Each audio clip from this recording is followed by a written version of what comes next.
আজকে আমি তোমাদের সঙ্গে চমৎকার একটা বিয়েবাড়ির মেনু শেয়ার করব। তো প্রথমে দেখো এখানে স্যালাড পড়ে গেল, লেবুটা আমি চেয়ে নিয়েছিলাম। তারপর পড়ে গিয়েছিলো সাদা ভাত আর আলুর চিপস। আর তার সঙ্গে ছিল, বুঝতেই পারছো, ভেজ ডাল।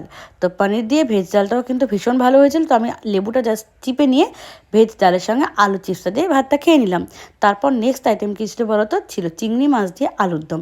এই চিংড়ি মাছের আলুর দমটা ছিল বিয়েবাড়ির এই মেনুগুলোর মধ্যে সবচেয়ে টপ গ্রেডেড। দারুণ দারুণ টেস্টি হয়েছিল।